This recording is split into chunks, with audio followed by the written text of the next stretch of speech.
check. Okay na ba yan? Pasok. Masali kasama ko. Andito. Ano si Aika? Uwi ka na. Oo. Wala ako. Joel ah. Madali. Pasok mo na, Joel. Pasok ka na yan. Hindi pa pa. Hello. Mic check. Ah, Hello, hello. Mic check. Hello. Hello. okay na.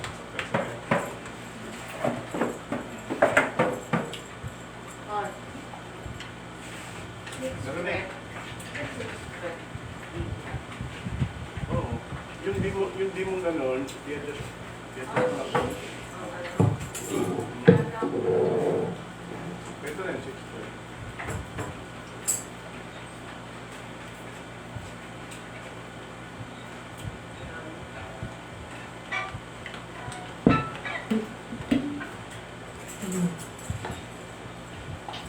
Hello. Ayan, isang mapagpag. Ano yun? Ay, sa'yo. Sa'yo na. Sige, sige.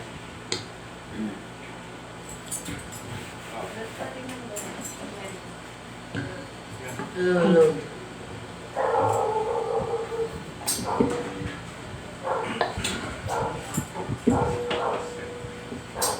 Sige. Ayan, isang mapagpalang hapon po sa ating lahat. Handa na po ba tayo magpuri sa ating Panginoon? Amen. Amen! Amen! Amen. Palakpakan po natin ang ating Panginoon. And magsitayo po tayo. Ito. Hello. Hello. Mic check. Hello. Hello. Hello, hello. Hello, hello.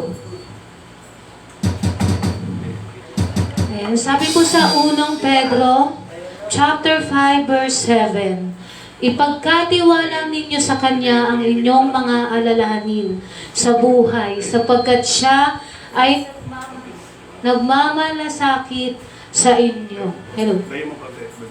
Hello. Yeah. Hello. Okay na. Sige. Ayan. Basahin ko po ulit ang ating verse. Sabi po sa unang Pedro, chapter 5, verse 7, ipagkatiwala ninyo sa Kanya ang inyong mga alalahanin sa buhay, sapagkat Siya ay nagmamalasakit sa inyo. Ayan. Kaya yung ating mga problema, ibigay po natin yan sa ating Panginoon. At tayo po'y magtiwala lang sa Kanya. Amen? Amen! Amen!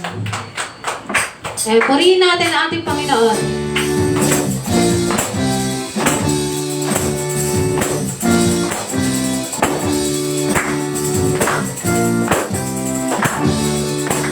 Yes, Lord.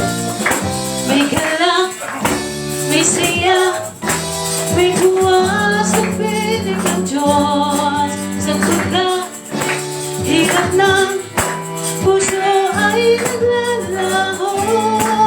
May awit, may siyaw, at papuri para sa Diyos. Lahatin ng pusong pinapuri ng lubos. Handog niya ay kapayapaan, handog niya ay kagalakan, handog niya ay kalakasan. Sa bawat pusong napapagaan, iyan ang awit ng papuri, awit ng pasasalamat, at ang awit ng pagsamba ay para lang sa Kanya. Yes, Lord, may galak. May galak, may saya, May tuwa sa piling ng Diyos, sapagkat hirap ng puso ay naglalao. May may awit, awit, may sayaw, kaya, at pumuri para sa Diyos. Lahatin ng pusong pinapara ng lubos. Sabay-sabay po tayo. Handog niya ay kapayapaan. ay kapayapaan. Handog na ay kagalakan, handog na ay kalakasan, sa bawat puso na papagang, kaya't ang awit ng papuri, awit ng pasasalamat, at ang awit ng pagsamba ay para lang sa kanya.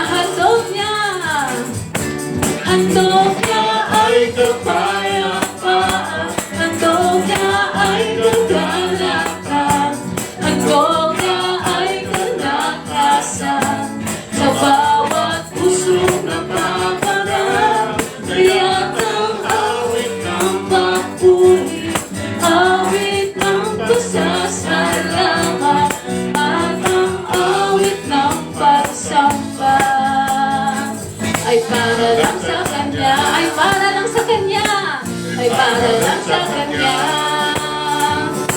ay para lang sa kanya, ay para lang sa kanya. Yes, Lord, maraming salamat po, Panginoon. Yes, Lord, kami po ay araw-araw na magpupuri sa iyo, Panginoon. Sige, palakpak natin ang ating kamay sa ating Panginoon.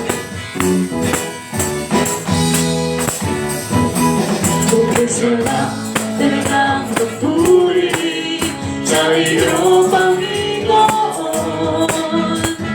Di na kayang pigilin pa, pagdiriwang ka na darama.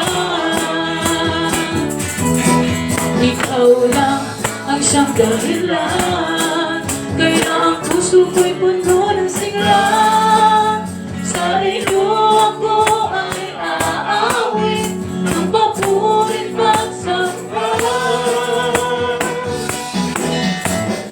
Araw-araw ang pupuri, araw-araw ako ay sasamba. Walang kapatay sa pag-ibig ko, ikaw lang ang buhay ko. Araw-araw, araw-araw magpupuri, araw-araw ako ay sasamba. Walang kapatay sa pag-ibig mo, ikaw ang buhay ko. Yes, Lord. Okay, sarap talagang magpuri sa iyo, Panginoon. Di na kayang pipilin pa, pagdiriwang ka na darama. Ikaw lang ang siyang dahilan, kaya ang puso ko'y puno ng sigla. Sa iyo ako ay aawit, ang papunit pagsamba.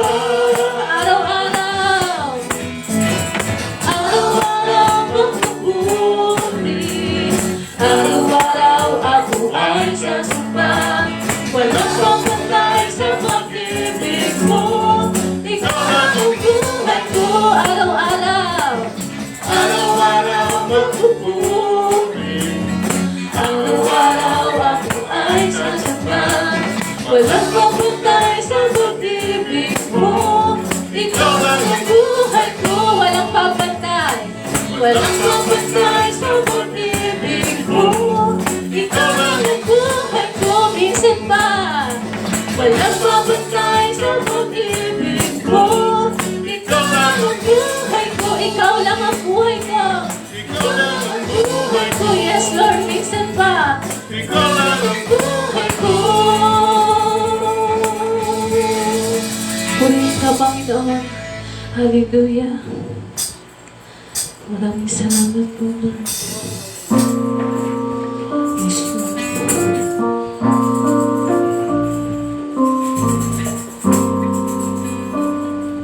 Patuloy tayo lumapit sa ating Panginoon.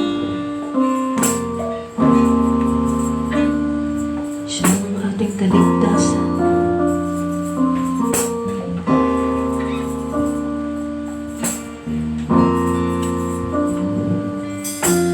Under your grace, your mercy amazes me.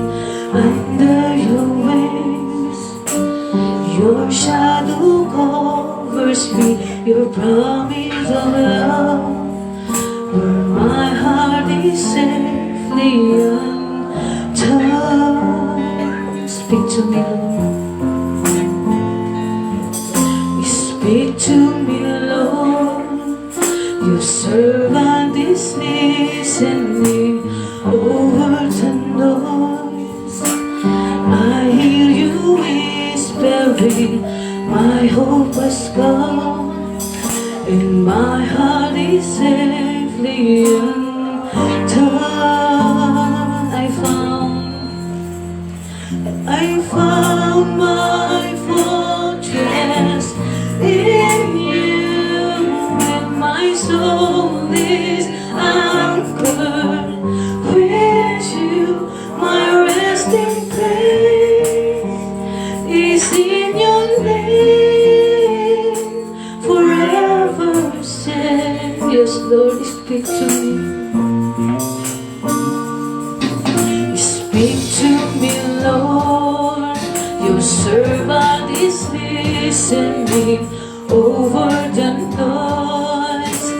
I hear you whispering, my hope has come, and my heart is safely undone. Oh,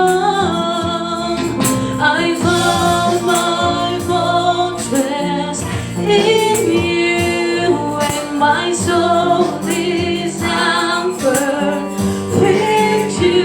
My resting place is in your name. I found my fortress in you, and my soul is anchored with you.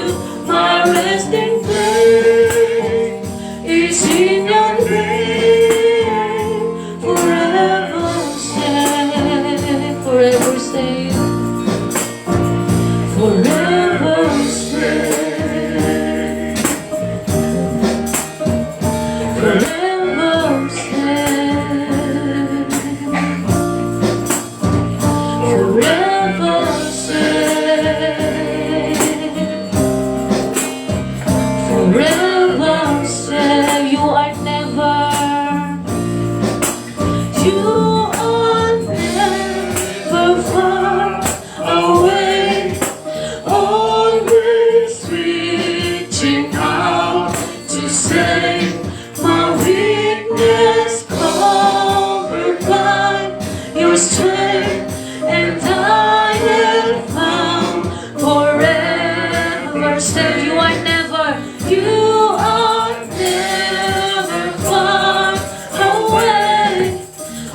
I worship you.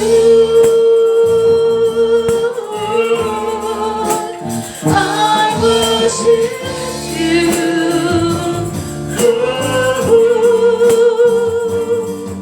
The reason I live is to worship you.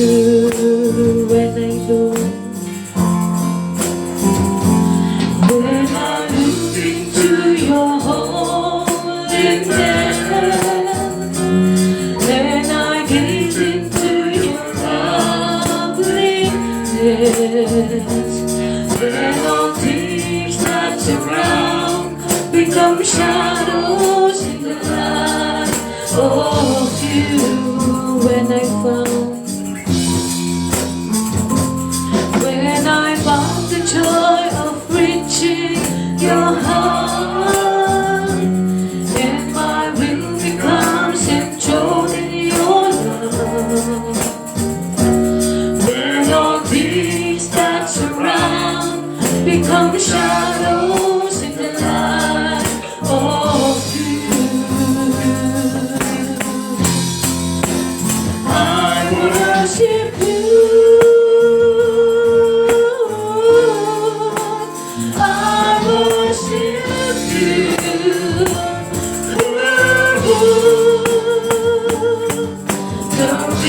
All I need is to worship you, oh Lord. I worship you. I worship you.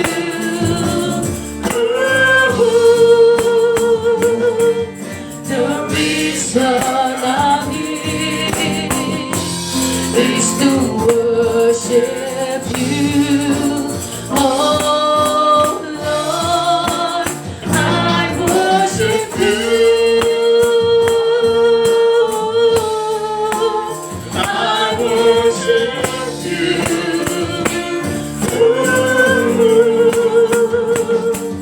The reason I need is to worship you. Once again, I worship you.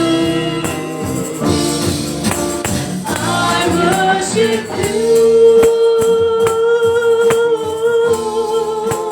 I worship you, Jesus. The reason I live is to worship you. The reason I live. The reason I live is to worship you once again.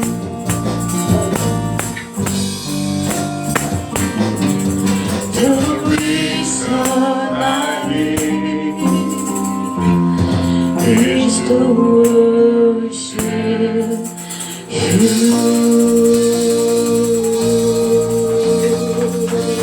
Yes, Lord, praise ka, Panginoon. Hallelujah, hallelujah. Maraming salamat po.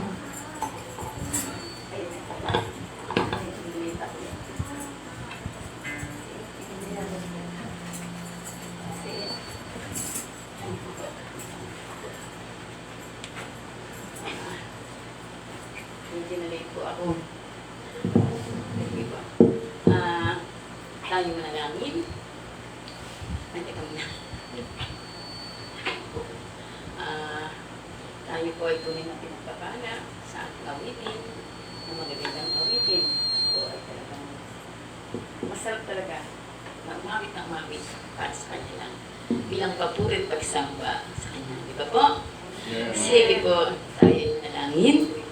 Ama namin Diyos na makapangyarihan sa lahat, Diyos na banal, dakila at tapat, Panginoon, dinudulog po namin ang aming puso at isip sa inyo, Lord God, na may pagpapakumbaba. Patawarin niyo po kami sa aming mga nagawang mga kasalanan, mga gawi at asal, at yun po ay tunay nagpapalinis po kami sa inyo sa bawat araw, sa bawat sandali ng aming buhay. sapagkat yun po ang dahilan kaya kami po nandito ngayon. Bilang pagbibigay ng papuri, pagsamba, pasasalamat po sa iyo, Lord God. Amen. Sa araw na ito, itagang araw para sa inyo, sa bawat isa po sa amin. Maraming salamat po sa kaligtasan na binigay po niyo sa amin. Maraming bagay kami na dapat ipasalamat sa inyo, Lord God, sa araw-araw ng aming buhay. Paggising pa lang sa umaga, pasasalamat na po ang aming ibinibigay sa inyo, Panginoon. Salamat din po sa araw-araw na biyaya at pagpapala na talagang walang patid na pagpapalang ibinigay niyo po sa amin.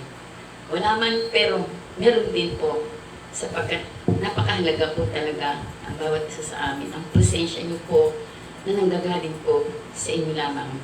Kaya Lord, pagpaalaan niyo po ang aming iglesyang ito. Napalakihin niyo pa po na marami pong attender din po na makikinig po sa yung makapangyarihang salita, Panginoon God. Pagpalaan niyo po habang kami nakikinig, yun po ang ibibigay po sa atin ng ating pastor, sa kanyang pagbibigay ng mensahe, Panginoon, sa araw na ito. Nawa po, buksan niyo po ang aming puso't isip, nabigyan po ng kaliwanagan, sapagkat ang iyong salita ay talagang nagbibigay po sa amin ng kapayapaan, katatagan, kalakasan, sa lahat ng ito ay galing sa inyo, Lord God. Bawat isa po sa amin, maraming salamat po, Panginoon. Maraming salamat. Kaya dalangin po namin ito sa pangalan ni Jesus. Amen! Ayan, manatili po tayo nakatayo. At batiin naman po natin ang isa't isa. Ayan, i-welcome po natin ulit ang ating pastor na si Pastor Benny. Welcome po.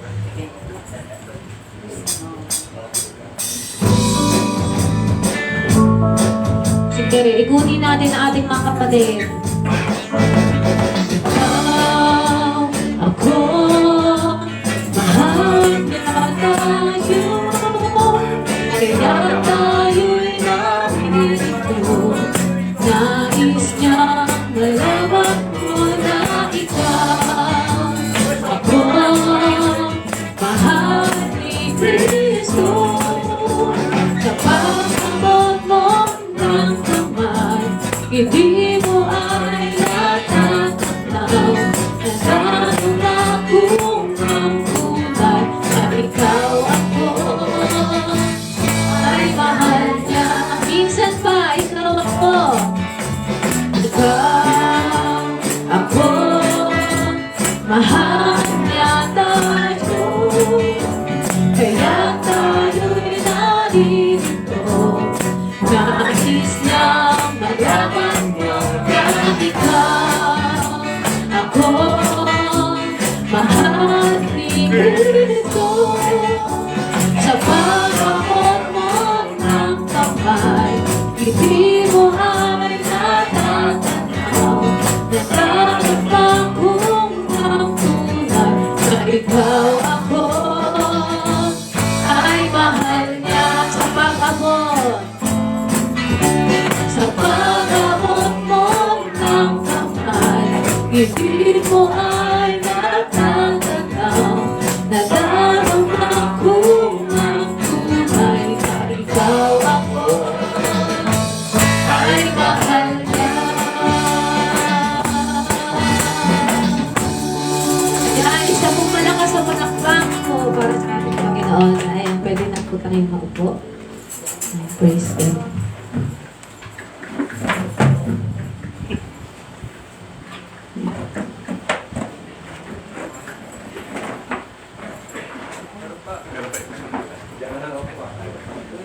Ayan. Umako na po tayo sa ating tithes and offering. Sabi po sa Malakay 3 verse 10, dalhin ninyo ng buong buo ang inyong mga ikasampung bahagi sa tahanan ng Diyos upang matugunan ang pangangailangan sa aking tahanan. Subukin ninyo ako sa bagay na ito kung hindi ko buksan ang mga bintana ng langit at ibuhos sa inyo ang masaganang pagpapala. Ayan, siguro naman po, familiar na po tayo dyan. Saan po ba nanggagaling ang lahat ng ating pangangailangan? Di ba po sa ating Panginoon?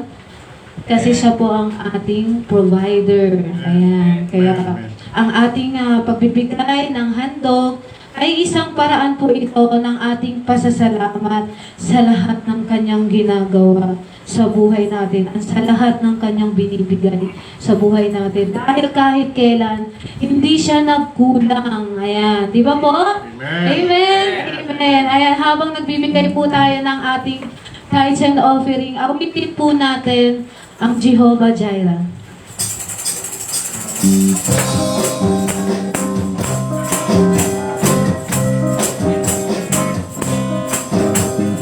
Jehovah Jireh, my provider, His grace is sufficient for me. Jehovah Jireh, my provider, His grace is sufficient for me. My love shall supply all my needs, according to His riches in glory. He gave His angels charge over me. Jehovah Jireh cares for me. Jehovah Jireh cares for me. Oh hallelujah, oh hallelujah, hallelujah, praise the Lord.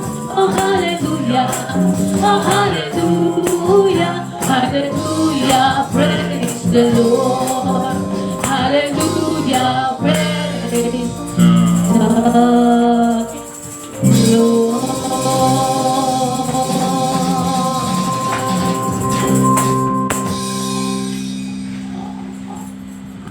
Ayan ang ating pong announcement.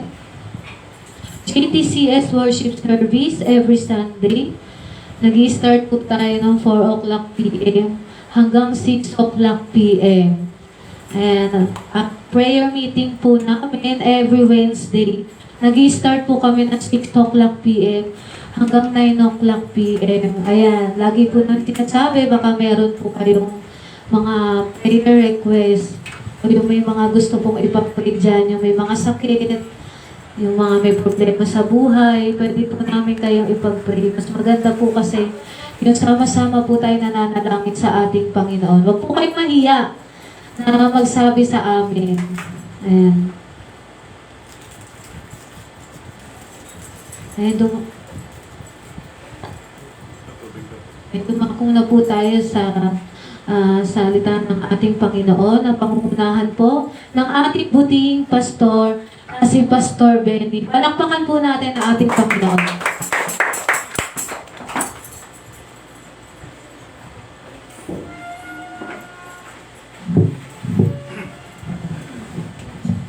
It's been a long time. Amen. Last April, pila ko yata ng bakasyon ako.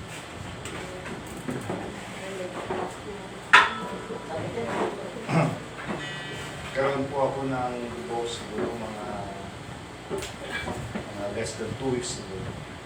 Kaya ang dami kong mga speak engagement sa church namin. Tapos dito, sabi ko, baka hindi ako tatantangan ni Brother Lee. Sabi ko, Lord, alam ko na gagalingin mo ko, bagamat may mga ano pa, pero in Jesus name, mga minor na lang po yung mamaya matitigil niyo o huwag yung pansinin. Kasi minsan Makati, ano ko, lalamunan ko po, hindi may iwasan.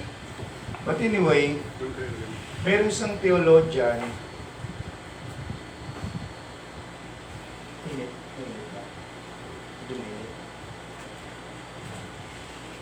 meron isang theologian po na interview sa press, ng isang press. Sabi po ng isang press, isang theologian,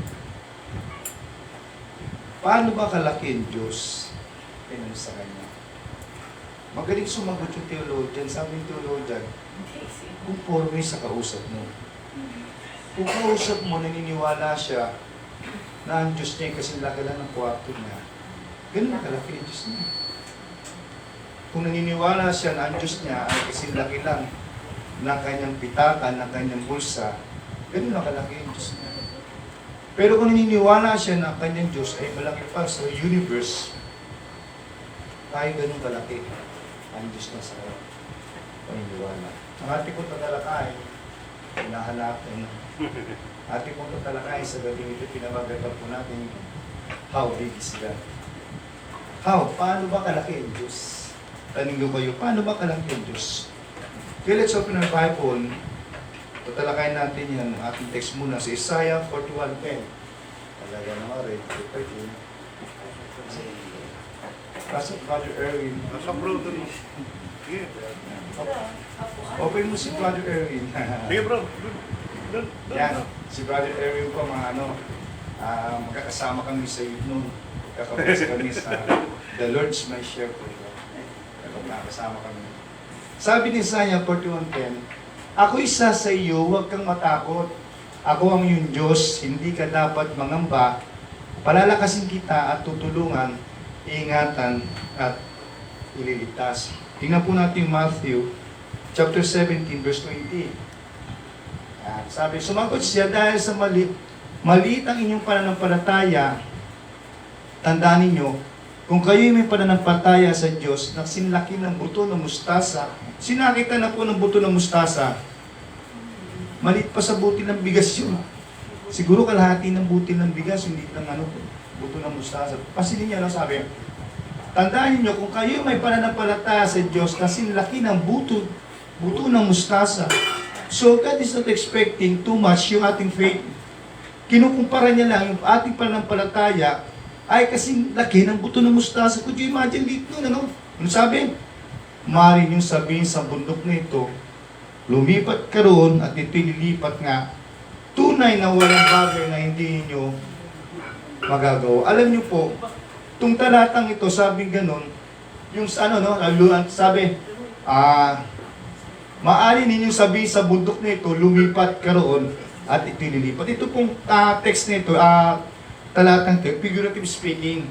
Hindi naman talaga literal to, sabi mo sa bundok, lipat ka nga doon, lipat. Hindi. That is si figurative speaking. Sa Bible, mayroong tinatawag na figurative speaking. Ibig sabihin, malaki man ang problema mo, kaya malutas doon sa maliit na. Kasi di ba, bundok malaki. So, representing malaki problema mo, kayang lutasin niya kahit na ngayong pananampalataya ay kasing liit ng buto ng mustasa. Okay, ay, tama ba? Okay. Let's proceed. Philippians 4:19. Dito na ako kasi galing po ako sa uboy, no? At buhat sa hindi naubos sa kayamanan ng Diyos, ibibigay niya ang lahat ng inyong kailangan sa magitan ni Kristo Jesus. Then finally, Psalms 18 verse 3. Yan. Kay Yahweh ako'y tumatawag, sa aking mga kaaway ako'y ililigtas, karap dapat purihin si Yahweh. But before anything else, let's first proceed to the word of prayer. Nalangin po muna tayo. Lord, nagpapasalamat kami, Panginoon, sa akong ito, Lord, sapagkat patuloy na binibigyan mo kami ng pribileyo, Panginoon, na magkasama-sama, magpuri sa pangalan mo, at higit sa lahat, Lord, makinig na yung salita. Salamat, Panginoon, sapagkat ang lugar namin, ang aming lugar, ang aming simbahan, ay bukas sa itong klaseng gawain. Kung kahit, Lord, isang bagay na pinipapasalamat po namin ito sa Lord, sapagkat alam namin, Panginoon, ito ay isang malaking bagay sa amin, na kami ay may lugar, nagkakatipon-tipon, umaawit at nakikinig ng salita mo. Kung kahit, Lord, dalangin ko po na ipagpatuloy mo ang gawain ito na sinimulan mo sa lugar nito. Nagsimula ng maliit, alam ko, Lord, sooner or later, palalaki mo, Panginoon, ang gawain ito. Dalangin po namin as we listening in your words, tulungan mo, Panginoon, na patuloy, Lord, na namin natin ito at magsibing araw ito, Panginoon, sa reminder sa araw-araw namin buhay. Salamat po na marami, Lord. Kami sa mo dalangin sa pangalan ni Jesus. Amen. Sabi, we all face problem bigger than ourselves. Sabi, lahat daw tayo ay umaharap sa isang malaking problema na mas malaki pa sa atin. Mayroon nga tayong tinatawag na idiomatical expression, sabing ganun, nilalamon na ako na aking problema. Ibig sabihin, kung ikaw ay nilalamon ng problema mo, malaki problema mo. Kasi yung word na nilalamon ka ng problema mo, it means na malaki ang problema mo, kaya ka lalamunin. No? Idiomatical expression na, no? Sabi, we all go through the things we didn't think we would. Sabi, tumataan tayo sa mga bagay o pangyayari na hindi natin inakala. May mga pangyayari sa buhay natin na hindi natin inakala, inaasahan, na dumadaan pa na sa atin. Alam nyo, no, mayroong kontraktor, mag-asawa, o siguro kilala nyo na, i-refer ko, no? Yung mag-asawa kontraktor niya, o yung babae ng interview. Sabihin ganun, isang bagay lang kinatatakot niya, ang pinoproblema niya, kasi magkahiwalay sila mag-asawa. Pareho sila nakulong eh. Yung asawa niya nasa Sengit, siya yata nasa Davao, Cebu, kasi nandun yung ghost ano niya eh. Nandun yung ghost project niya eh. So doon siya nilitis, doon siya nakulong. Ngayon ito ang problema niya. Bukod sa magkahiwalay silang nakulong na mag-asawa, ang problema niya, yung tatlong anak niya, may sakit pa. Sabi, hindi ko alam kung kanino ko yung ihabilin yung tatlong anak ko. At yun ang isang mabigat na problema na hindi niya inaakala na darating sa buhay nila. Bimusal ng buhay nila for the past 5 years. Bumili siya ng payong, ng Lamborghini dahil nandun sa payong. Nagustuhan niya yung payong, eh, no? Eh, bumili siya ng Lamborghini. Ang ganda naman niya. Dami niyang sakyan. Pero lahat yun, kinumpis ka ng gobyerno, na-bris ang kanyang mga ari-arian, pati ang kanya, ewan, bahay niya, na-bris. Dahil doon sa kinasangkutan nila mag-asawa, na ghost project, na siguro alam niyo na, no? Ibig sabihin, dumadaan pala sa buhay ng tao ang pangyayari na minsan di natin makakala. Minsan ang buhay natin ngayon masaya. Ang buhay natin ngayon ay maginhawa. Dumating kinabukasan, after 3 years, after 4 years, ang buhay natin ay karoon na sa mabigat na problema. Sabi ganun, some go through things they didn't think they could. May mga dumadaan sa mga bagay na pangyayari na hindi nila naisip na nangyayari. So may mga dumaraan na pangyayari sa buhay nila na hindi nila naisip na mangyayari sa kanila. Where do we turn well out of our league? Saan tayo lumiliko kapag tayo ay wala na sa ating mga samahan o mga kasama? Alam nyo, nung mabilisan malakas ang loob natin humarap sa problema kapag meron tayong kasama eh. No? Kaya alam nyo, pinaka-advise talaga ni Paul, magkaroon tayong asawa partner. May mga cases na celibacy, yung hindi nag-aasawa, di ba sabi nga ni Paul sa Bible, yung mga balo, no? Yung mga nabalo na, tulungan nyo sila. Sapagkat mahirap maging balo na, nasanay ka na may kasama ka tapos naging balo ka, mahirap ang buhay ng isang balo. Kaya ino-urge ni Paul, lalo na sa Corinthian Church, na tulungan nyo yung mga balo, yung mga kapatiran ng balo, tulungan sila sapagkat wala na sila kasama sa buhay. So sa madaling salita, malakas ang loob, bibigay sa atin ang lakas ng loob kapag tayo may kasama. Ang sabi ng Bible, kapag may kasama ka, bumaksa ka, itatayo ka ng kasama mo, di ba? Kaya maganda may pattern, maganda may kasama eh. Pero ang tanong ganito, where do we turn when we're out of our league? Saan tayo lumiliko o pumupunta kapag tayo ay wala na sa ating mga kasama sa buhay? Sana tayo pupunta. Paano kung inaasahan mo na nagbibigay sa pinansyal sa pag-aaral mo? Sana yung inaasahan mo na pinansyal na magbibigay sa inyo na hanap buhay, ng pagkain, ng pinansyal sa bahay nyo, biglang nawala. Paano na ngayon ang buhay mo? Saan ka na itutun mo ang paningin mo? Saan mo itataka yun ang buhay mo? How do you cope with fears beyond our courage to fight? Paano natin kakayanin na may takot sa kabila na ating tapang na lumaban? How do we tough God's power when our faith is small? Paano natin tatapikin o kakatukin ang kapangyarihan ng Diyos kung ating pananampalataya ay napakaliit? Yun is problema natin. Paano natin pupwersahin o paano natin utusan o paano natin kakausapin ng Diyos sa isang bagay na bigyan tayo ng solusyon sa problema natin, pero ang problema, mali ka pa ng palataya natin. Kaya ilang beses na sinasabi ni Paul, develop your faith. Anong sabi ng Bible? It is impossible to please God. You cannot please God without faith.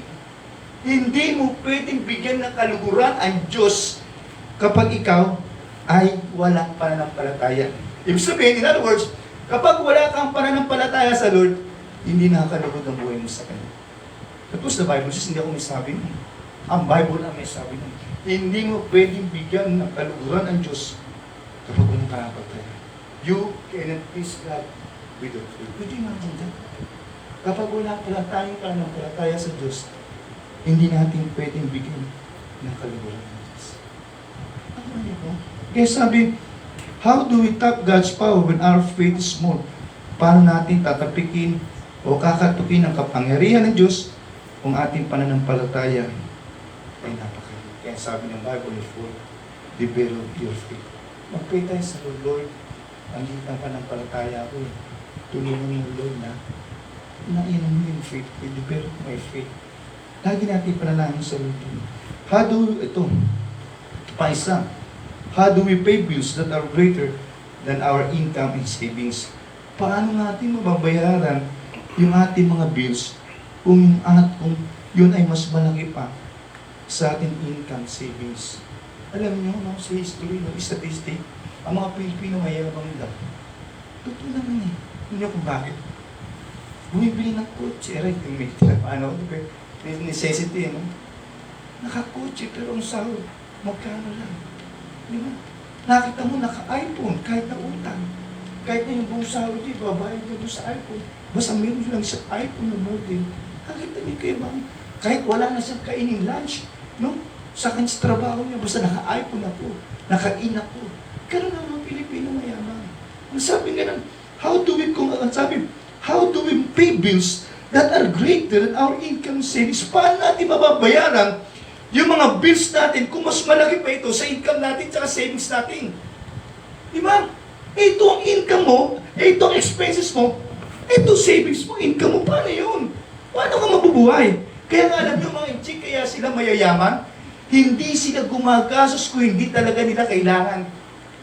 Bibili lang sila ng isang bagay if there is a necessity, talagang kailangan. Tayo hindi eh. Wala namang kailangan sa SM, pupunta, bibili. Ano yung pinili? Wala, gusto lang.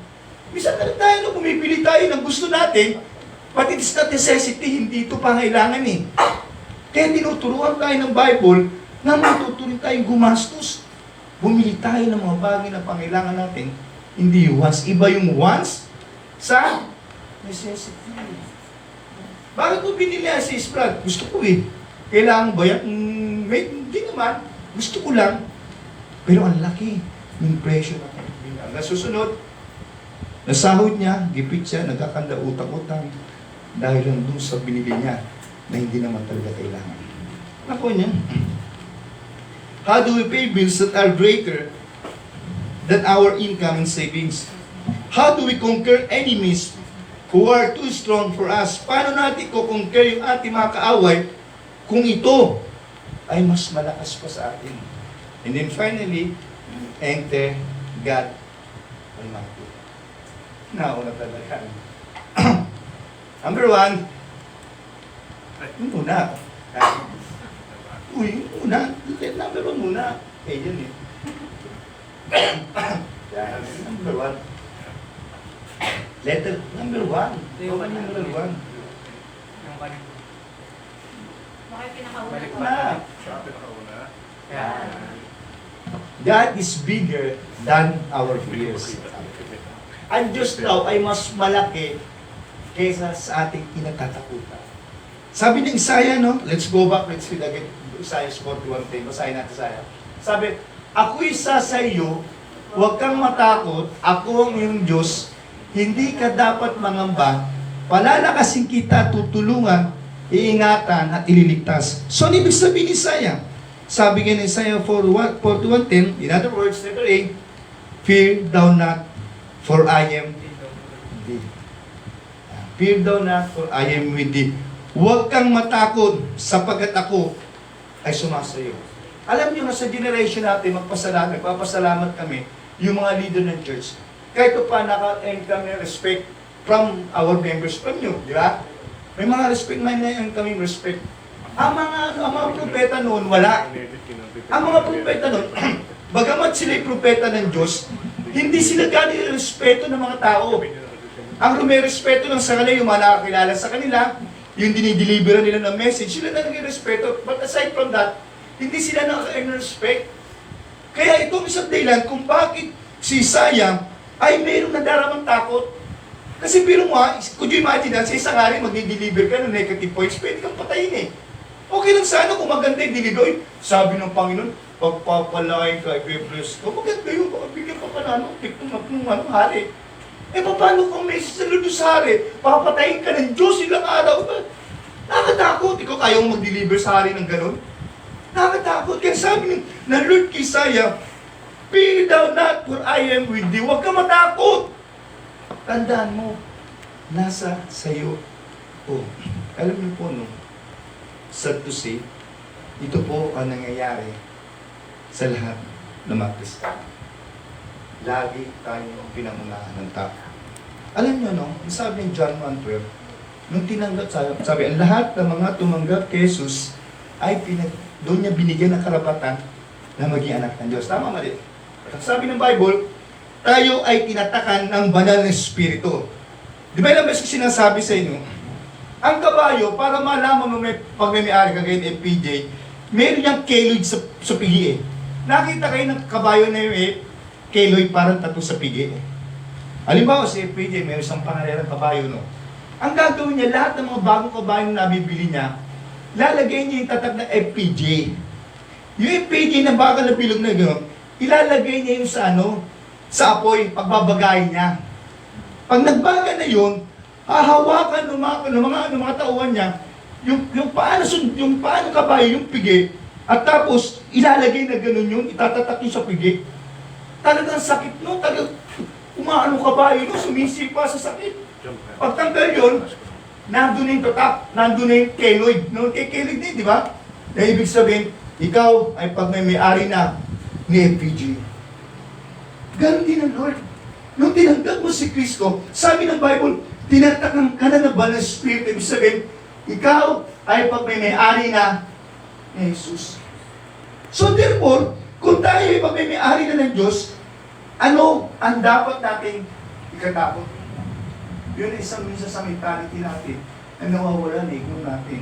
Na minsan, kapag umaharap tayo sa isang mabigat na problema sa buhay, napapangunahan tayo ng tao. Sabi ng Lord Isaiah, "Fear not, for I am with thee." Kilala niyo si Corrie ten Boom. Si Corrie ten Boom, nung panahon ng World War II, sa Germany, no, sa Europe, binuksan niya ang kanyang bahay sa mga Hudyo. Kasi galit na galit si Hitler pangunahin sa mga Jew. Talaga nasusuklog siya sa mga Hudyo eh. Sabi niya sa mga Hudyo, hindi dapat mabuhay yung mga lahi niya sa balat ng lupa. Kaya almost, di ba, pinapatay ni almost 6 million Jew sa gas chamber, di ba? Ang dami niya pinapatay ng mga Hudyo. Galit na galit sa mga Hudyo. At isa sa ginamit ng Diyos, si Corrie ten Boom, upang yung kanyang bahay ay maging hiding place ng mga Hudyo. Daang Hudyo ang pinatira niya, pinatago niya doon sa kanyang bahay na nailigtas mula sa kamatayan, sa kamay ng mga German. At pagkatapos ng World War II, binigyan, in-acknowledge si Corrie ten Boom na mga Jewish community na isa sa nagpagamit, ginamit ng Diyos para mailigtas yung daan-daan ng Hudyo. Dahil kay Corrie ten Boom, hindi natakot si Corrie ten Boom. Hindi niya naisip na sa oras na malaman ng mga sundanong German na siya ay nagkumukupok ng mga Hudyo, ay baka isa rin siya napapatuloy. Pero hindi siya natakot. Kasi alam niya, fear thou not, for I am with thee. Christians din, alam niya na nasa kanya ang Diyos. Letter B, fear is common to all. Alam niyo po, ang takot ay common sa atin. Kapag hindi ka natakot, immortal ka na. Normal ang takot. Sabi, fear is common. Fear of death, natatakot tayo, may utang tayo. Sino dito may mga utang? Magbabayad ka sa bahay, pagbayad mo bukas, may utang ka na naman. Yan, yun lang yun eh. Magbabayad ka sa tubig, ang bira bukas, may utang ka na naman. No, sa ilaw. So, fear of death, bills, sickness, dying of loved ones, lahat tayo natatakot. Fear is common to all. Ang takot ay common lahat sa atin. Naalala niyo si Elijah, di ba? Si Elijah, no, pagkatapos na harapin yung mga asawa na, ang pangalan ito, yung Reyna, sa dulo ng dila. Di ba yung mga propeta niya, di ba? Nagkanda sunog-sunog, lahat sila nag-alay. Hinarapin ni Elijah. At ang sabi ng Bible na gano'n, Ang dami na, almost 120 sila ng mga ano, ng mga tawag ito, ng mga pare, pare ni Baal. Pero nanalangin si Elijah at sabing ganon, nagpaulan ng Diyos ng isang malaking apoy mula sa langit at sinulog yung dambana ng ginawa ni Elijah at binuhusan niya ng mga tubig, di ba? Doon namangha sila. Doon sila namangha. Dahil sa kadakilaan ng Diyos. Hindi naisip ni Elijah yun. Alam niyo kung bakit? Pagkatapos nun, natakot si Elijah kasi papapatay siya ng reyna. Kaya tumakbo siya ng matulim at nagtago siya sa Mount Carmel. Could you imagine si Elijah, mismo sa harapan mo, sa mata mo, kumuha ng isang milagro ang Diyos na hindi mo akalain, kaya hindi kang ginawang milagro ng Diyos, mismo sa harapan mo at the presence of your eye. Tapos matatakot ka. Nagkaiso papatayin ka ng reyna, nagtago ka sa Mount Carmel, takot na takot ka na yun. Nagmamalit milagro ng ang Diyos sa iyo eh. Di ba? Nagpaapoy na ang Diyos, nagpuso na isang malaking apoy mula sa langit, nakakita mo at the very of your eye. Nakita mo mismo eh. Tapos natakot ka dahil nabalitaan mo, napapatayin ka ng reyna. Kaya sabi, pain is so common to. Si David, di ba? Si David hanggang ngayon, kinikilalang dakilang hari sa Israel. Kilala nila, hindi nila kilala nila. Pero alam niyo ba, ang buhay ni David bago siya maging hari, ibig kina siya, natakot si David sa kanyang mga kaaway. Isaul sa kanyang mga kaaway. Kaya ang dami isinulat sa Book of Psalms, di ba? Puro tulong ng Diyos, yung kabutihan ng Diyos. Yung Psalms 23, mga sulat ni David yun, isinulat niya yun, hindi yung malak sa loob niya. Isinulat niya yun, nandun siya sa kalagitnaan na kanyang takot. Nandun siya sa kalagitnaan na kailangan niya ng procession ng Diyos, isinulat niya yun. Nakita siya ng David, tinaguro yan, malapit sa puso ng Diyos. Damat, kapit galsonan. Pero pangunahin, takot. Dua. Hindi naman sa duwa kong takot. Ano ibig sabihin? Fear is common to. Ang takot ay common na sa akin. Pero hindi dapat ganun. Meron tayong mga bagay na dapat gawin. Fear was the first evidence of the fall. Sabi ganun, Genesis chapter 3 verse 10, di ba?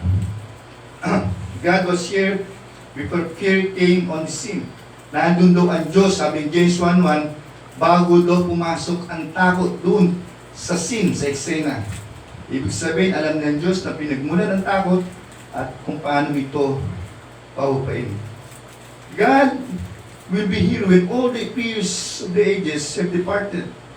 Ang Diyos ay nandito. Nakaraan ang takot ay bawat edad o may mga edad. Letter C, God guarantees He's greater than all our fears. Sabi, God, may guarantee ang Diyos eh, no? Sabi, God,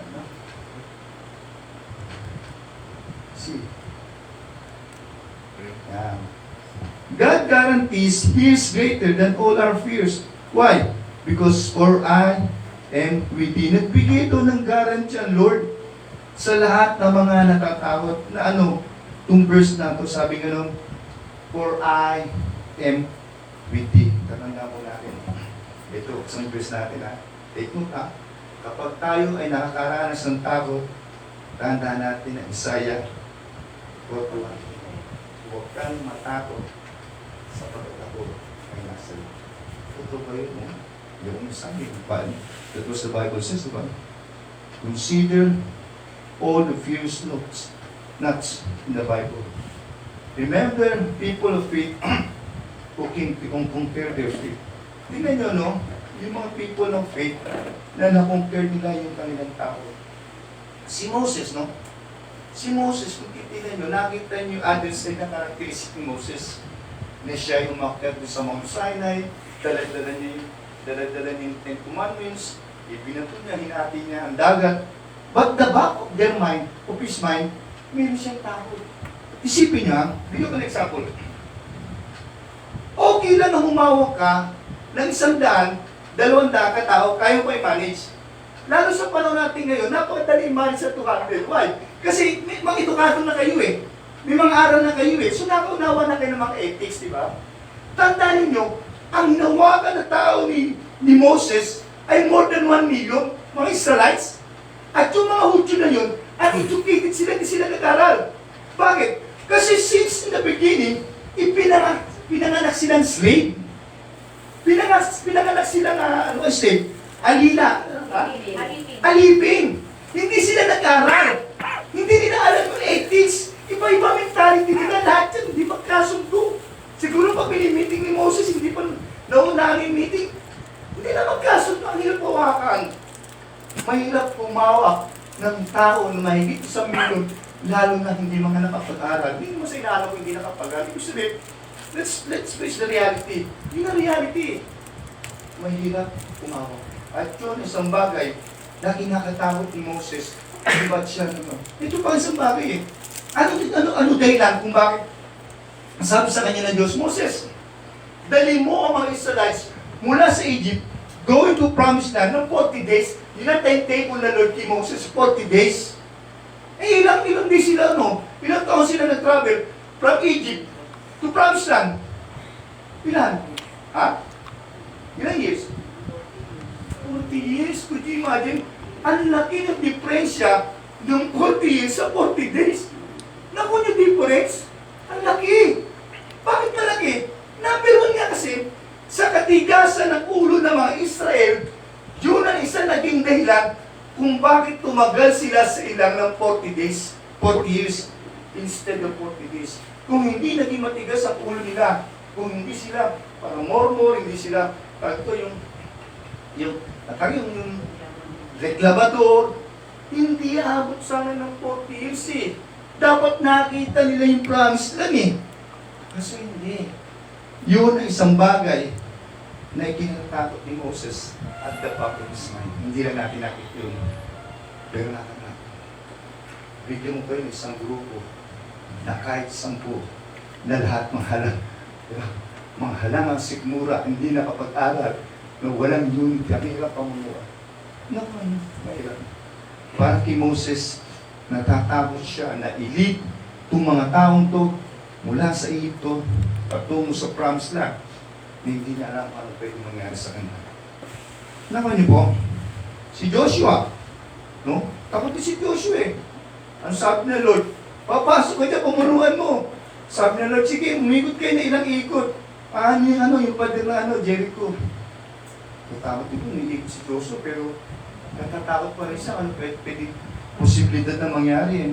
Si David, sabi nga sa inyo, di ba? Si David, bagaman siya natakot, na-conquer niya yung kanyang takot. Di ba? Sabi the resurrection, alam niyo kung bakit? Itong maganda rito. Ito pinaka exciting outline na gusto ko. Letter D, ilang beses ko pong tinuturo na ito sa inyo. Ayaw, natatandaan niyo. The resurrection of Christ declared He has overcome our greater fear.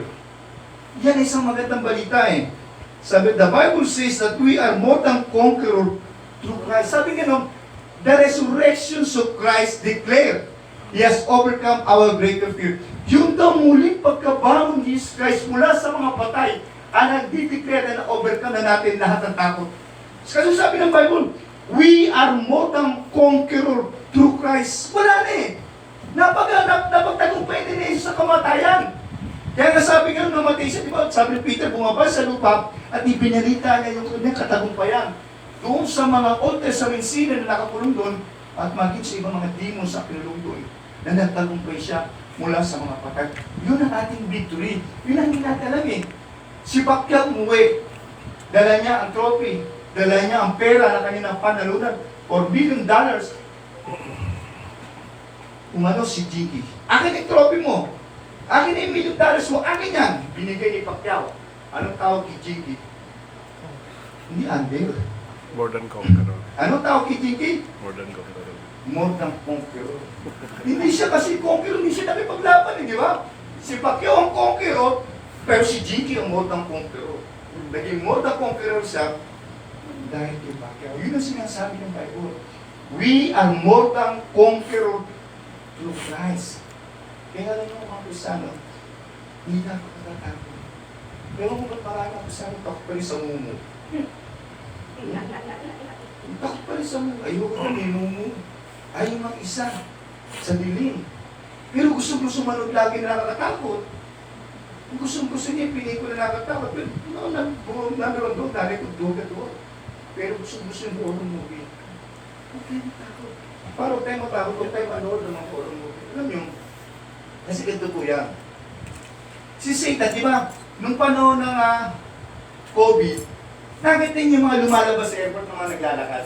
Di ba parang meron siyang machine na pinapakita sa news na may mga kulay yung mga tao, di ba? Nakita niyo parang machine, kulay dilaw ba yun, yellow, di ba? Naglalakad sila. Tapos parang gumagano sa katawan nila yung parang red. Nakita niyo, di ba? Nakita sa balita yun. Alam niyo, ganun din si Satan sa atin. Kasi sabi, di ba, tinataka na tayo ng Banal Espiritu? At kapag tayo ay nakakasalubong ng demonyo, umiiwas yan. Alam niyo bakit? Kasi transparency, ano yan eh. Ang pananaw niya eh, hindi yan dito nakakita niya.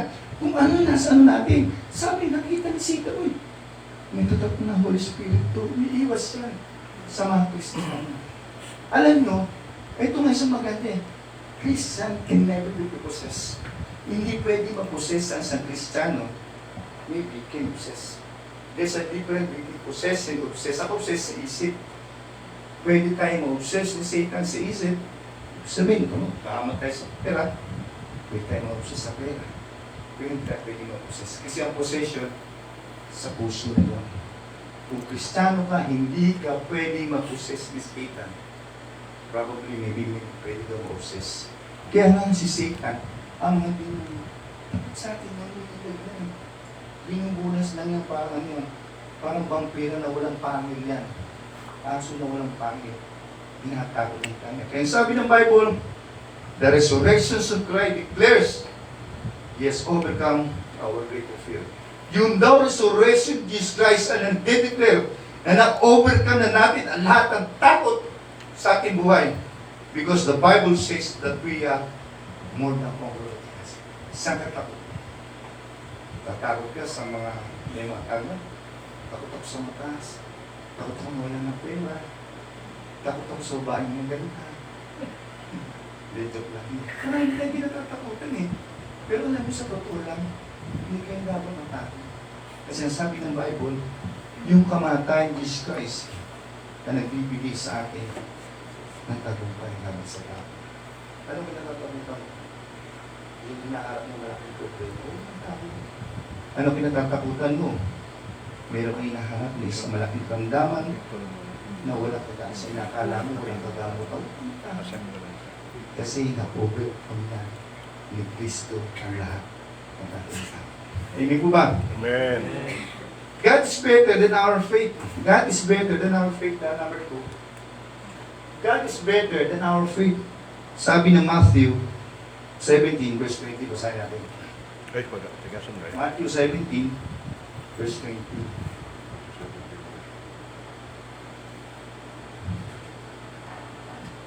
Sabi ko sa ikaw, okay.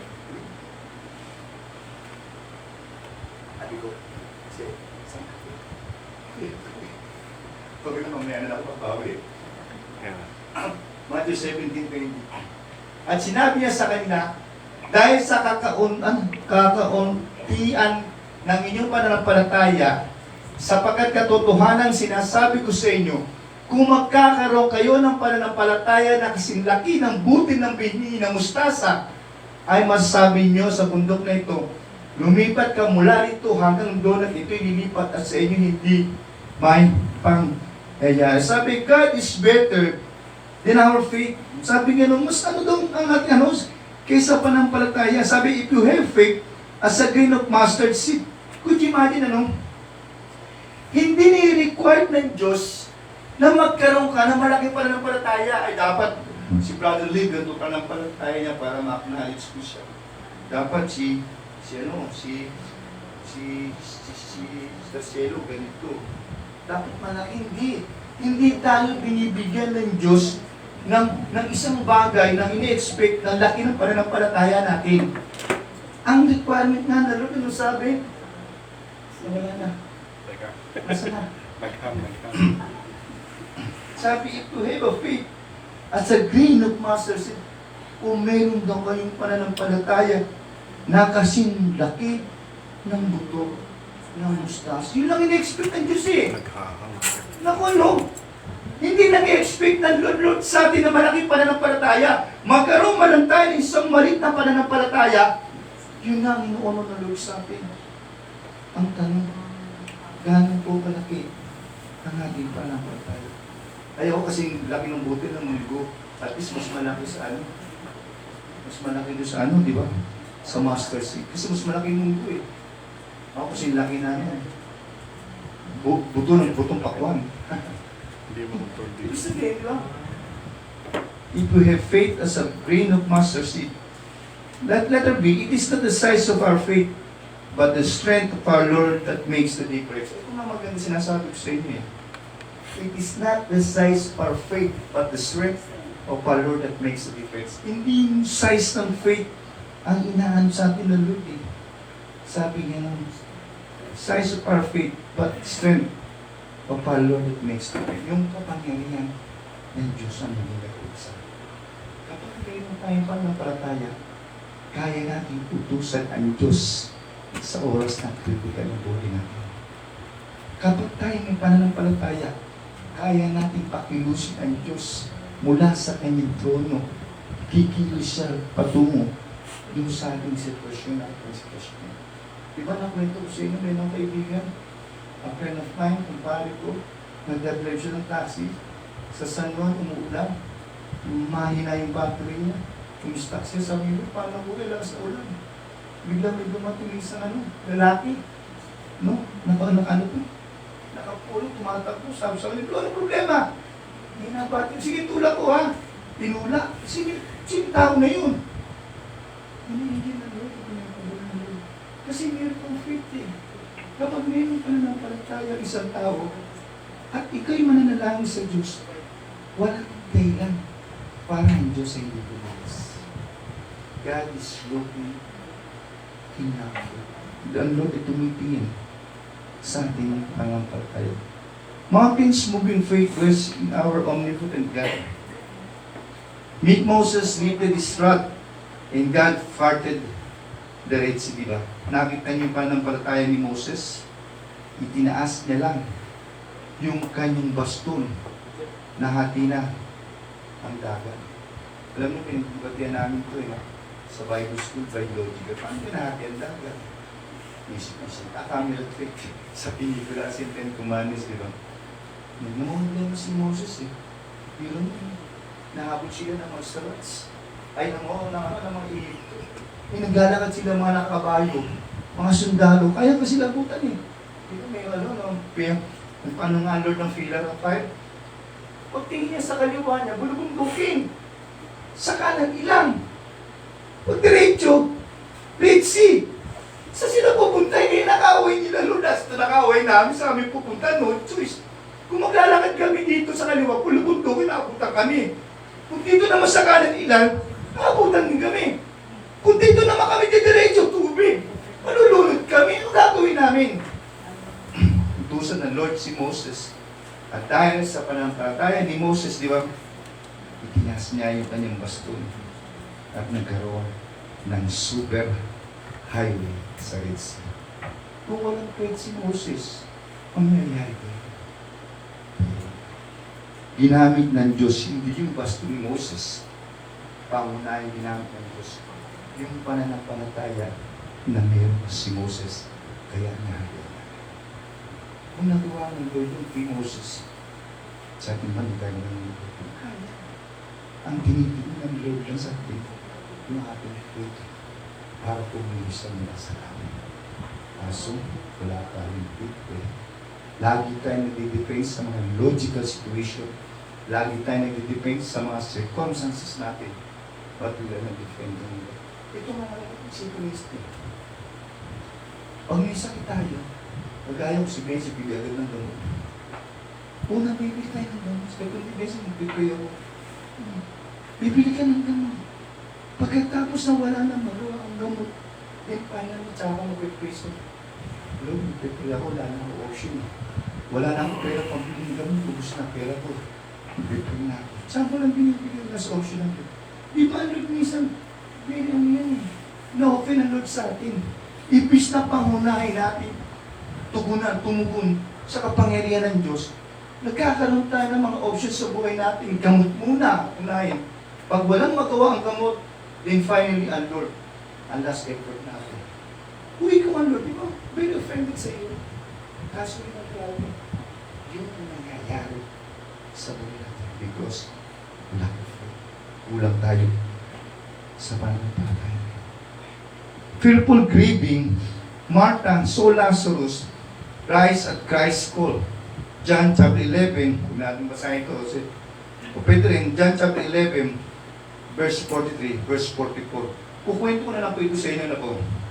Sabi, fearful grieving, Martha saw Lazarus rise at Christ's call. Kasi ang istorya po ng John chapter 11, di ba nabasa nyo doon, namatay si Lazarus. Si Lazarus, si Martha, si Maria, ay magkakapatid. Silang tatlo ay kaibigan ni Jesus. Si Lazarus kaibigan ni Jesus. Nagbigay ng patakot si Jesus si Jesus Christ ay nagbi-minister sa ibang lugar sa Israel. Nagbigay ng mensahe si Jesus Christ, si Martha, nagpatakbo siya ng tao para magbigay ng mensahe kay Jesus Christ. So sabi ganun, si Lazarus ay malapit na mamatay, may sakit, puntahan mo na. Ano nang i-respond Jesus Christ? Pinuntahan na, kaibigan mo si Lazarus, puntahan mo agad, di ba? Tama mali. Nung binabasa ko ito, sabi ko, Lord, parang sadista ka. Kailangan ng oras na yung kailangan ni Lazarus, yung tulong mo. Ang sabi ng Bible, nagpalipas pa ng ilang araw, oras si Jesus Christ, bago napuntahan si Lazarus. Ay sadista. Tama mali. Kung sabi pa lang, ganun.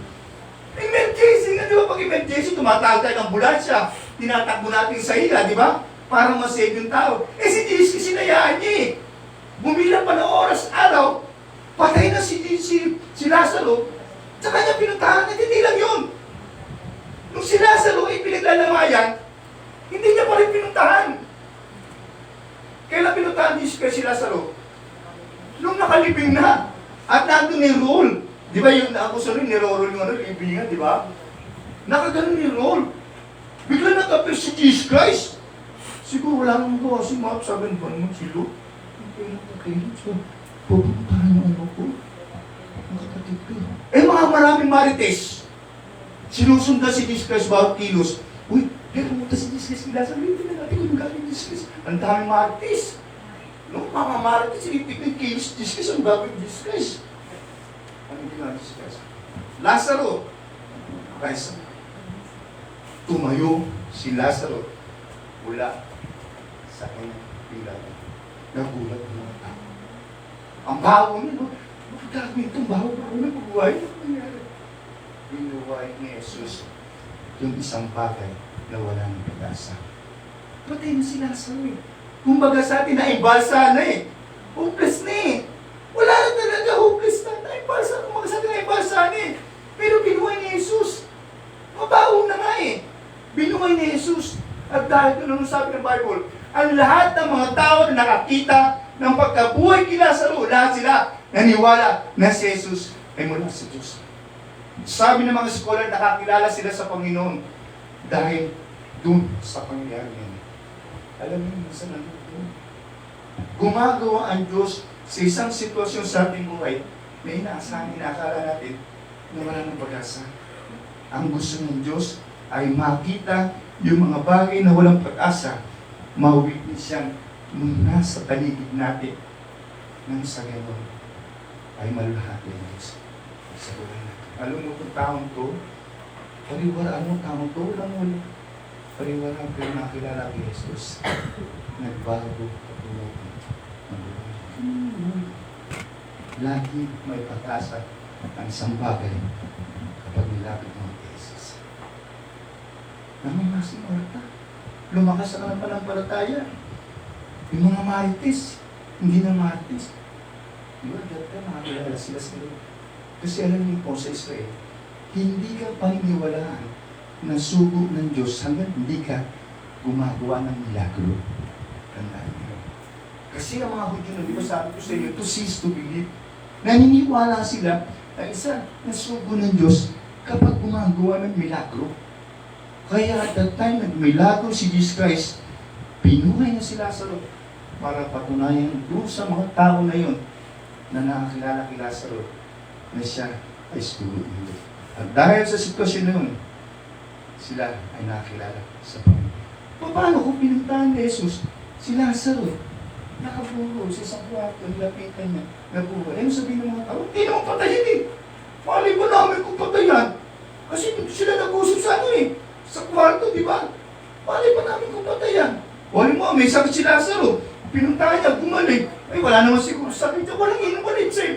Walang matinding impact. Nakuha niyo? Yun namin tayo din na Lord eh. Kaya niya in-ignore yung mensahe ni Martha na tulungan si Lazaro. Dapat si Lazaro ay may sakit. Alam niya ang pwedeng mangyari na magandang resulta.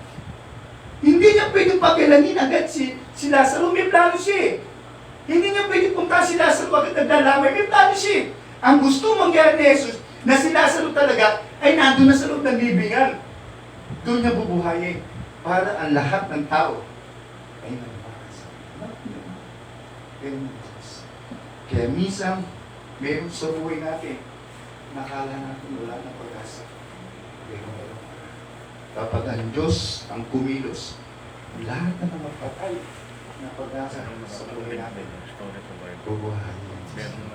Kasi ang pangunay, tibo ng Diyos, yung mga tao na nasa paligid natin, makita yung sitwasyon na ginawa niya. Malululahatin niya. Ano niyo po? Let number 3, God is richer than our debt. Ito maganda rito, ano po? Mukha namang kape, no?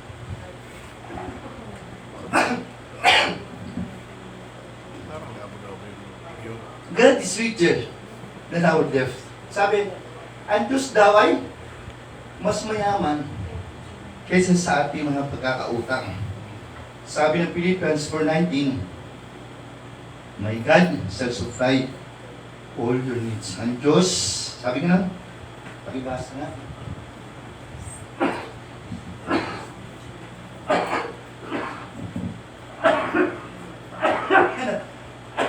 Sabi na, Philippians 4:19.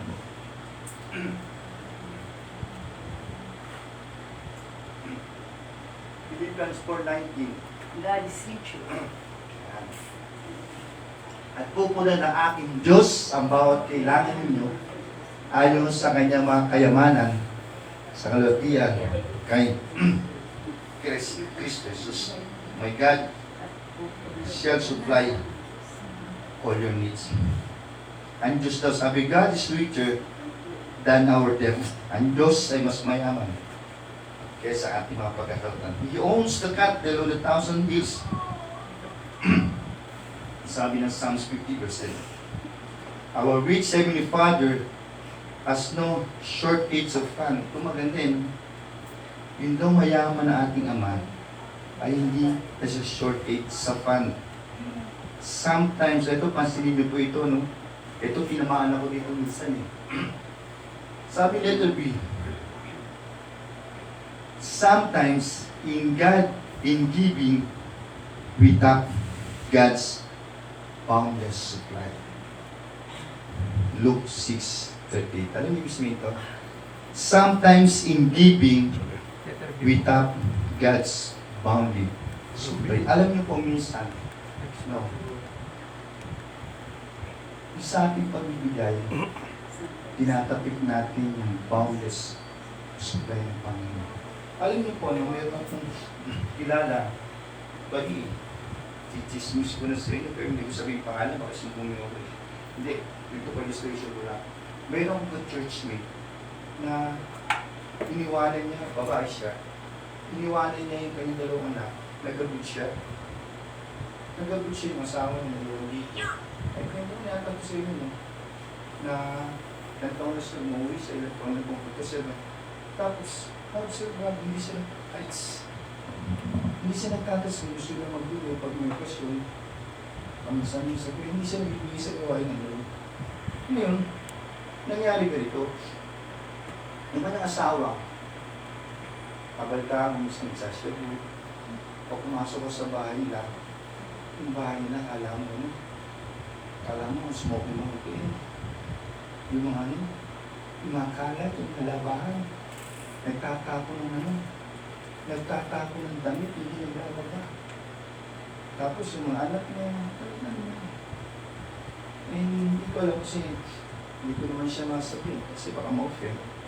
Pero alam mo yun alam mo minsan, tandaan po natin, kahit anong dami ng pera natin, kapag tayo hindi bibigay sa Lord, parang buslong butas, alam niyo yun? Buslong butas. Yung pera natin parang butas. No? Nanuhulog. Tsaka pansinin mo po, no? Alam nyo, sorry for the term, maraming mga Kristiyano, mga kapalang mukha. Bakit? Gusto mo. Hingi sa Diyos. Lord, pay yung ganito.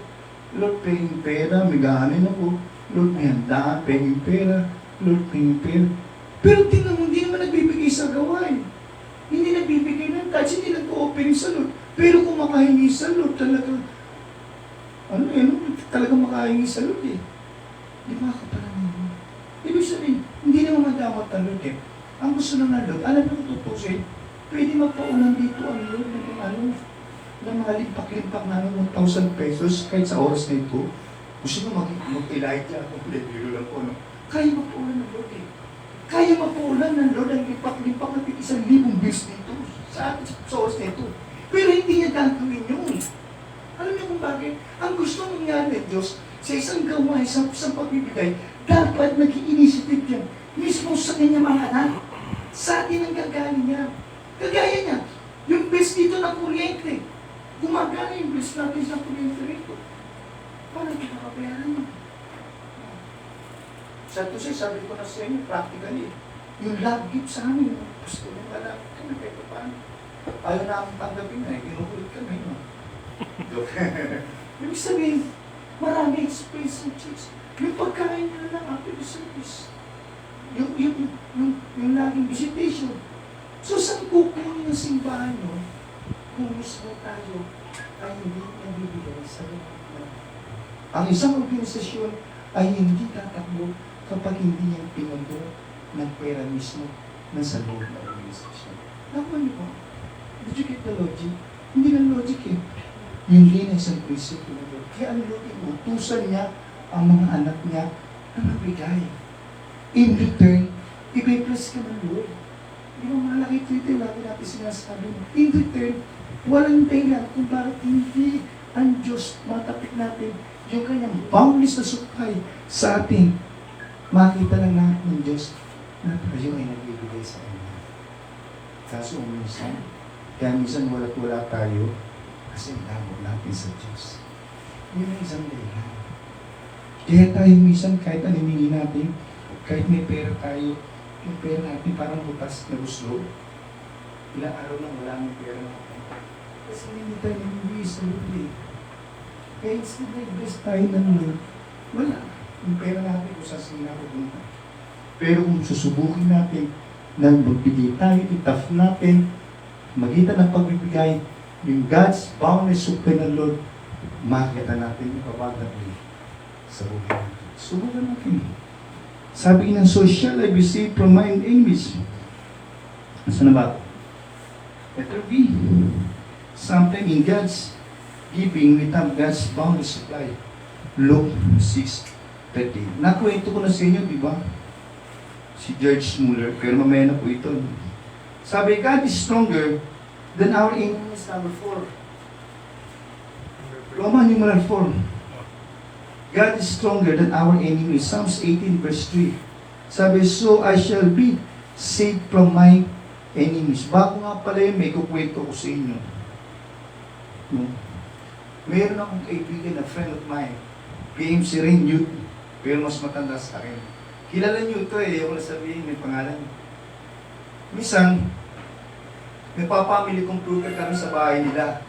Parang kilala na ni Brother ay ni Brother Lee. Papamily computer kami sa bahay nila. Kasi yung kanyang kapatid na babae ay nag-abroad. Tapos, meron siyang kwarto doon. Ang ginagawa niya, tinatawag kami minsan nagpapamily computer. Alam yung family computer na gano'n sa kwarto nila. Ting, ting, ting. Alam niyo minsan, kung taong to, ay salamat ka. Better late than never. Alam niyo na gusto ko sa tao. Matanda sa akin siguro mga 3 years. Alam niyo, ito na-bless ako sa kanya.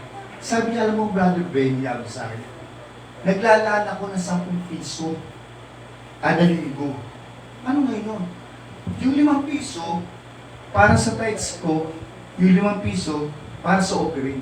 Wala siyang trabaho, estudyante siya. Kumuha siya ng sima. Consistent yun. Every Sunday, ganun ginagawa niya. And then finally, nakagraduate siya. Nakasakay siya ng bag. Wala. Ano bang number? Nagsimula sa Kalawang. Ano bang number? No? Baba niya, kumuha siya ng isa. Napopromote siya. And then finally, Nawawala. hindi ko alam kung naging kasera o naging siguro siya.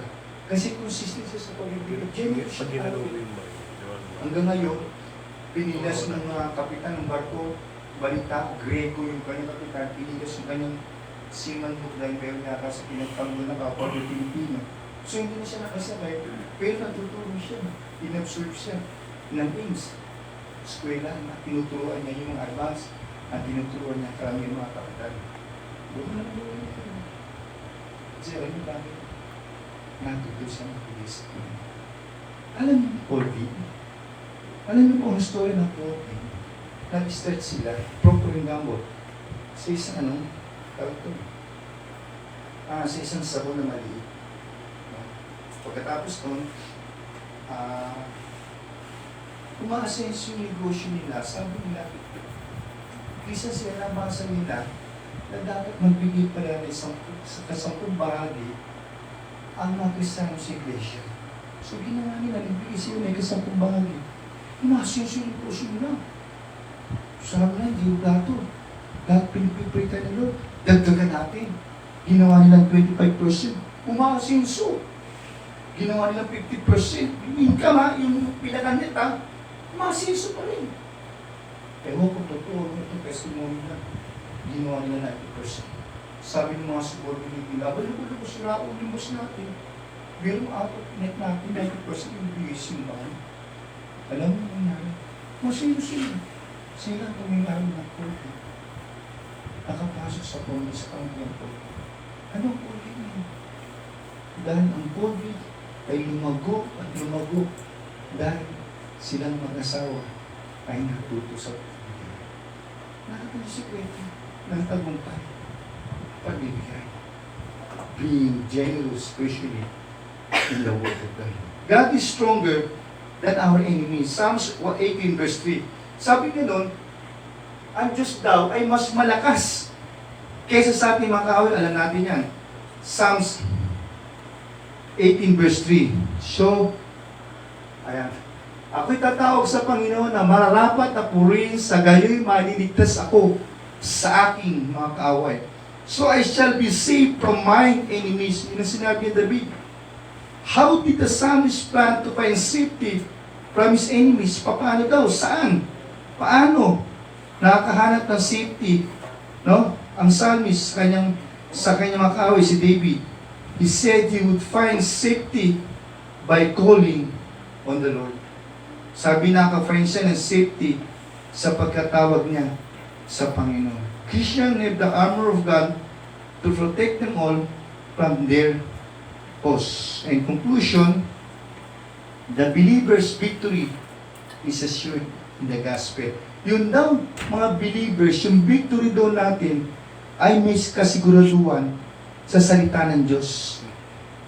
Since Christ died and rose again, He achieved the ultimate victory. Since na si Kristo ay namatay at muling nabuhay, na-achieve na natin yung ating ultimate victory. Sa Panginoon, the one who saved us is able to keep us all the way to heaven. God is big enough to meet all the needs of those who trust Him. Let me close to in one illustration. Si George Muller ay namamahala ng isang alam niyo yung Boys Town. No? Ang kanyang mga bata na pinamamalaan nasa kamay niya noon ay may 200 na kabataan. At mayroon siya mga staff doon na mga alaalali niya katulong niya sa pamamalakad ng Boys Town nila. One time, nung gumising sila ng umaga, lumapit sa kanya isang leader niya. Sabi niya, Mr. Miller, wala na po tayong pagkain na ipapakain sa mga bata. Sabi niya, wala problema, sige. Paupuin mo yung mga bata, lagay mo yung mga platos, ilang maharapan, lagyan mo ng kutsara at tinidor, hintayin niyo ako. Pumasok si George Muller sa kanyang kwarto at nanalangin. Hindi natin alam kung ano panalangin niya, pero niniwala sa laki ng kanyang Diyos. May kumatok. Si George Muller ang nakabukas ng pinto. Sabi na are you the church in this yung voice to? Yes. Kasi meron po sa amin, bakery, may anong bakery, meron sa bakery namin na umorder na kulang-kulang 300 na tinapay na hindi kinuha. Mapapanis, hindi ko alam kung saan ko ibibigay. Sayang naman ko itatapon ko. Kaya naisip ko, nadaling dito para makatulong sa mga bata. So binigay yung kulang-kulang 300 na piraso ng tinapay kay George Muller. Pinasok ni George Muller. Hinain mo sa mga bata. After several minutes, may kumatok na naman. Binuksan ni George Muller. Merong tapatapayan na order.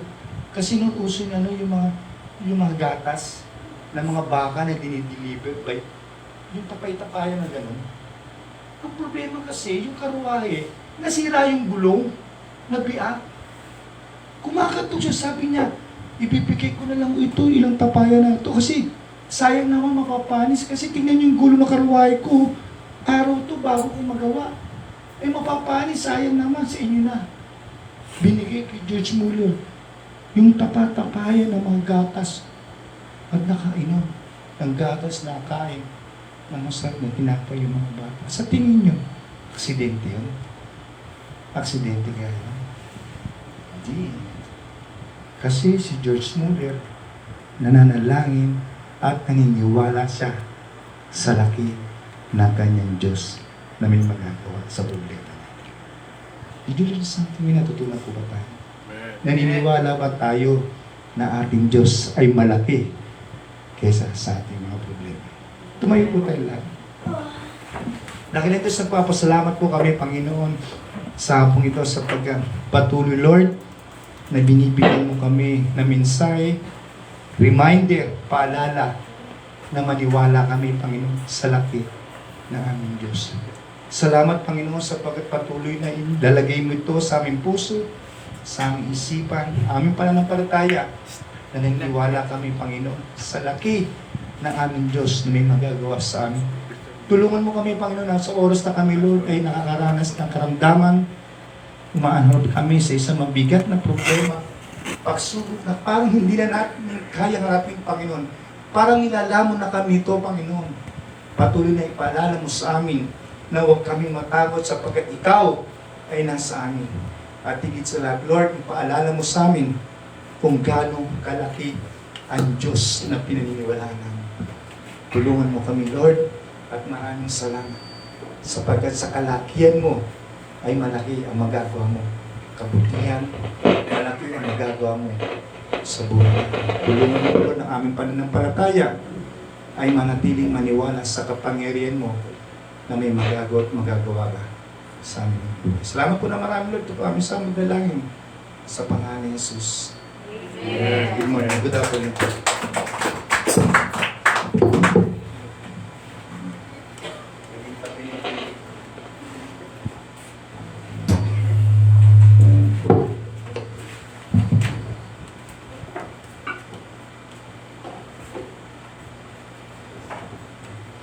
Ayan, bago po tayo matapos, muli po nating awitin ang may ganap.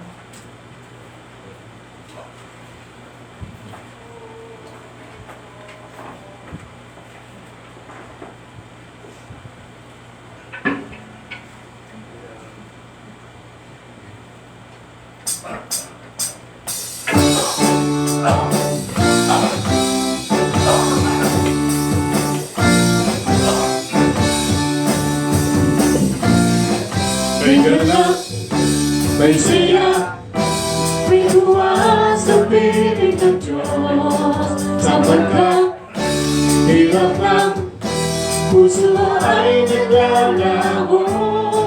May awit, may sayaw, at papuri para sa Diyos.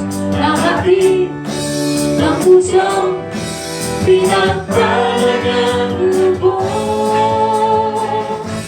At doon na ay kapayapaan, at doon na ay kagalakan, at doon na ay kalakasan sa bawat pusong napapagal. Kaya't ang awit ng papuri, awit ng pasasalamat, at ang awit ng pagsamba ay para lang sa Kanya. May ganap,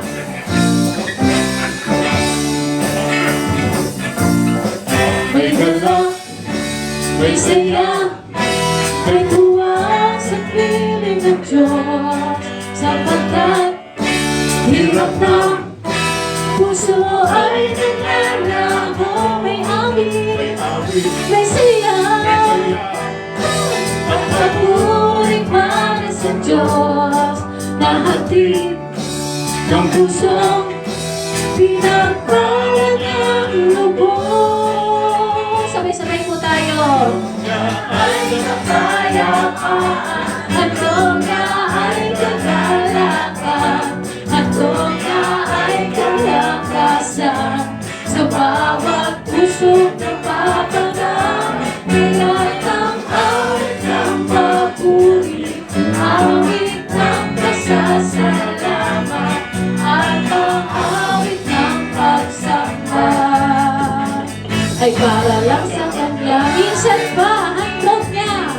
Handog na ay kapayapaan, handog na ay kagalakan, handog na ay kalakasan sa bawat pusong napapagal. Kaya't ang awit ng papuri, awit ng pasasalamat, at ang awit ng pagsamba ay para lang sa Kanya. Para kanino?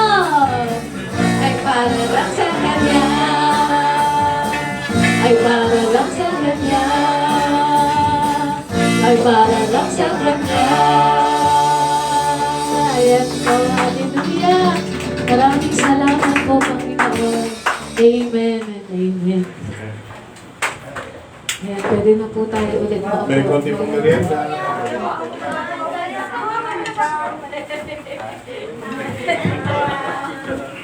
Salamat.